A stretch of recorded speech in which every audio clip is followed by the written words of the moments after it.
بسم الله الرحمن الرحيم. الحمد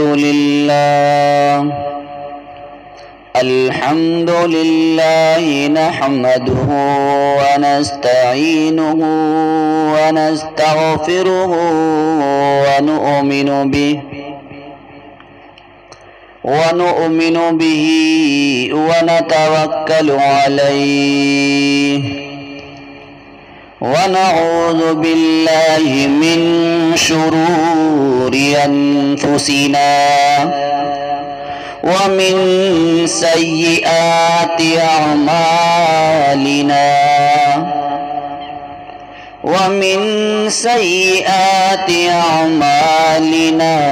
من يهده الله فلا مضل له ومن يضلله فلا هادي له ونشهد أن لا إله إلا الله وحده لا شريك له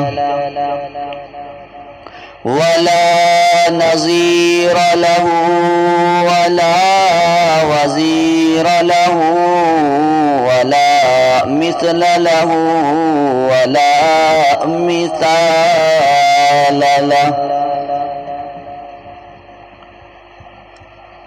ولا شفيع له ولا وزير له ولا هادي له ثم نشهد أن لا إله إلا الله وحده لا شريك له ونشهد أن سيدنا وحبيبنا وسندنا ونبينا ومولانا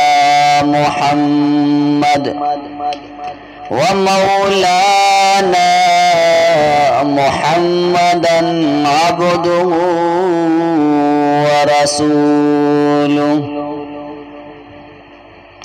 أما بعد فأعوذ بالله السميع العليم من الشيطان الرجيم. بسم الله الرحمن الرحيم. قال النبي صلى الله عليه وسلم: أكمل المؤمنين إيمانا أحسنهم خلقا وخياركم خياركم لنسائكم. صدق الله العظيم ومولانا العظام الكريم، ونحن على ذلك لمن الشاهدين والشاكرين، والحمد لله رب العالمين.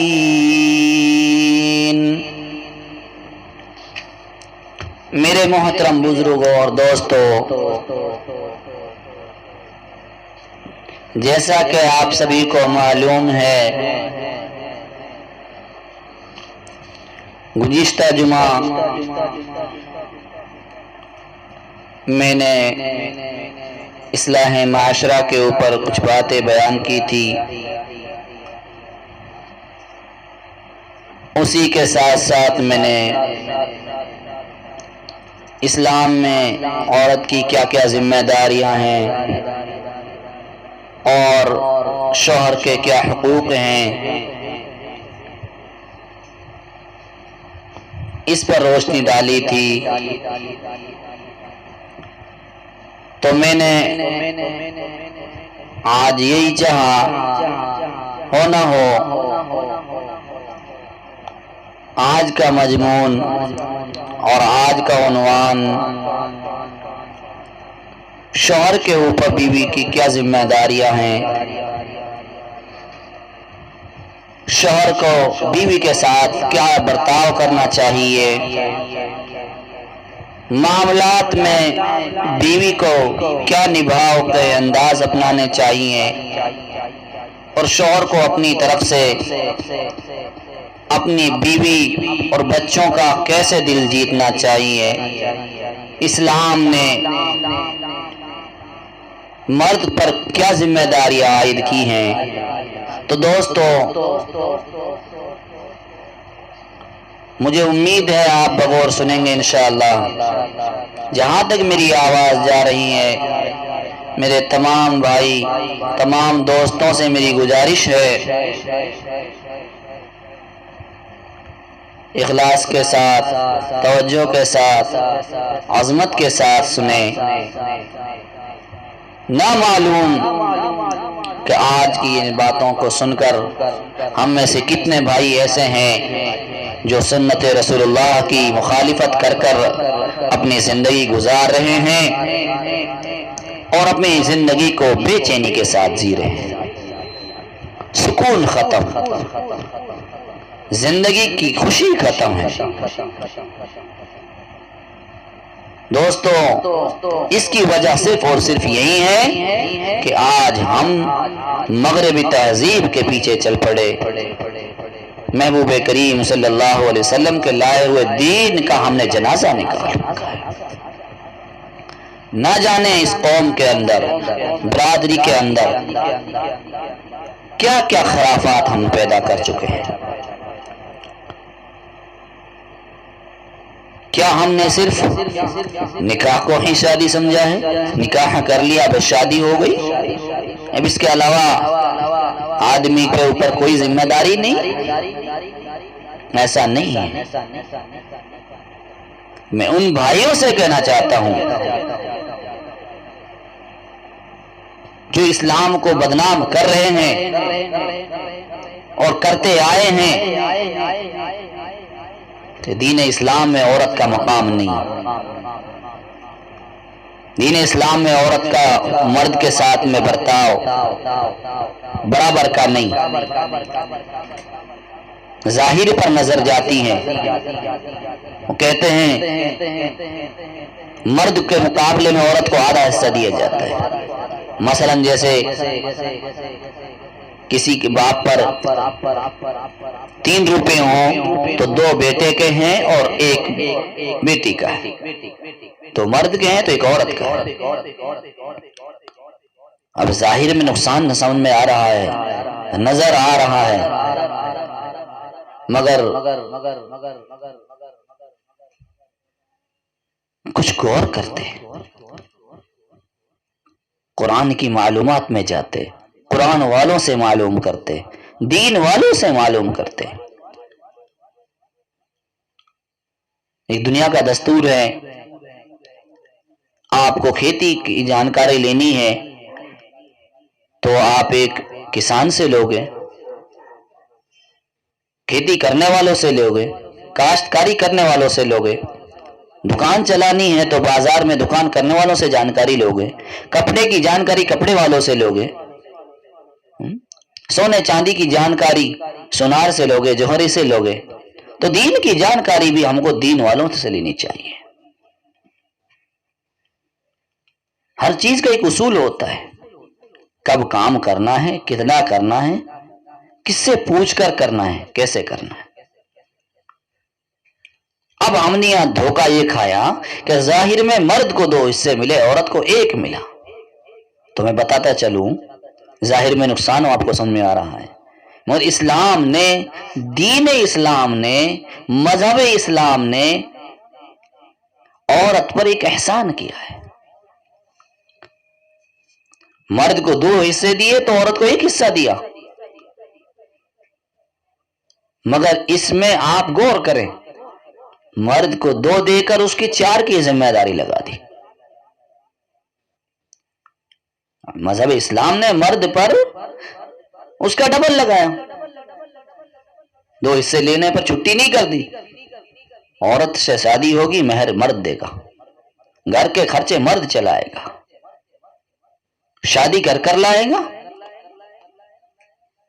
دعوت دے گا مرد دے گا، ولیمہ مرد کھلائے گا۔ برات کا تو شادی میں کوئی ذکر ہی نہیں ہے، شادی میں جو برات جاتی ہے اس کا کوئی ذکر نہیں دین اسلام میں، نہ یہ پسندیدہ ہے اسلام کے اندر یہ عمل۔ آپ کو اس لیے بتا رہا ہوں کہ آپ پہلے جائیں گے، کھا کر ٹکار کر آئیں گے، پھر پوچھیں گے، پھر دیکھیں گے کہ ہمارے خلاف باتیں کر رہے ہوتے ہیں، ہمارے خلاف بیان کیے جا رہے ہوتے ہیں۔ وہ آپ کے خلاف نہیں ہے، وہ شریعت کے خلاف جو کام ہے اس کے خلاف بیان ہے۔ تو آپ غور کریں، مذہب اسلام نے تمام باطل عقائد پر پانی پھیر دیا، تمام باطل مذہبوں پر پانی پھیر دیا۔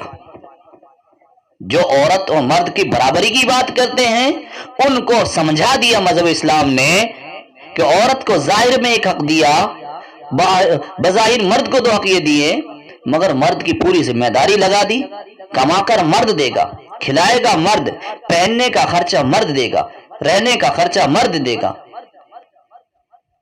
شادی کا خرچ مرد اپنا اٹھائے گا، مہر مرد دے گا۔ اب عورت کے پاس جو آدھا حصہ بچا وہ فری میں بچا، وہ گفٹ ہو گیا، وہ ہدیہ ہو گیا، انعام ہو گیا۔ تو دوستو، مذہب اسلام نے عورت پر مرد کی ذمہ داری جو عائد کی ہیں وہ مرد کی طرف سے، اور عورت پر مرد کی ذمہ داری کی عورت کی طرف سے۔ یہ دونوں آپ یوں سمجھ لیجئے، میں آپ کو بعد میں بتاؤں گا کہ جیسے گاڑی کے 2 پہیے ہوں، اگر ان میں سے ایک نکال دیا جائے یا ایک کمزور ہو جائے تو گاڑی صحیح طرح نہیں چل سکتی۔ مرد عورت کے بارے میں ظلم کرے، اس کے حق ادا کرنے میں کوتاہی کرے، یا عورت مرد کے حقوق ادا کرنے میں کوتاہی کرے گی تو یہ زندگی کی گاڑی سکون سے نہیں چل سکتی، اس کا کنبہ سکون سے نہیں چلے گا۔ اس سے پنپنے والا معاشرہ اور بڑے معاشرے میں اس سے جانے والے اثرات اچھے نہیں آئیں گے۔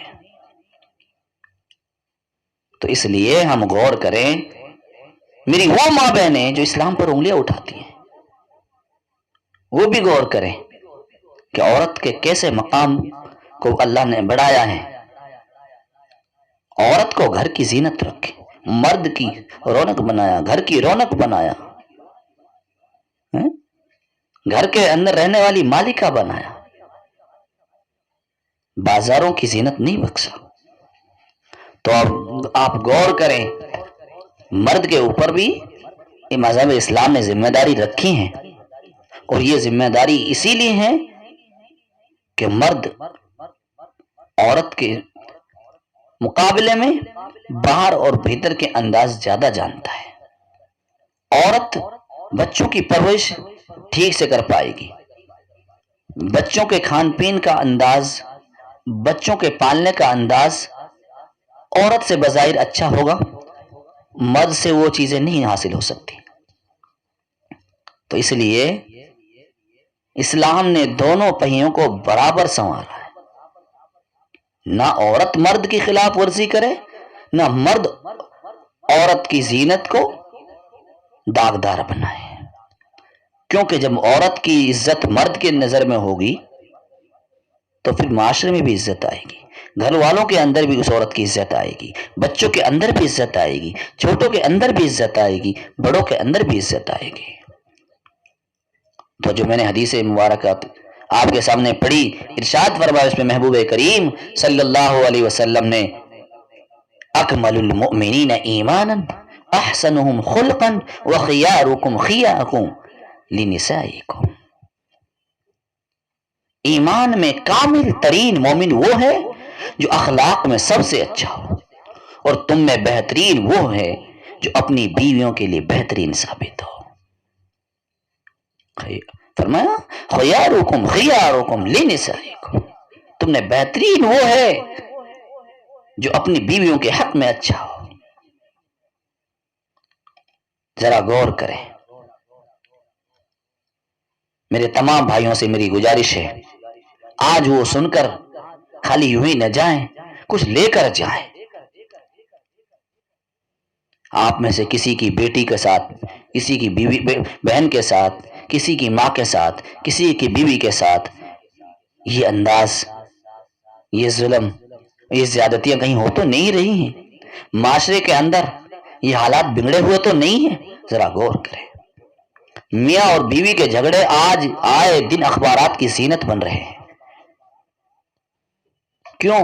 کبھی خاوند کی بیوی پر مظالم کی داستانوں کی کہانیاں چھپتی ہیں، تو کبھی بیوی کے خاوند کے خلاف نہایتی شرمناک واقعات شائع ہوتے ہیں۔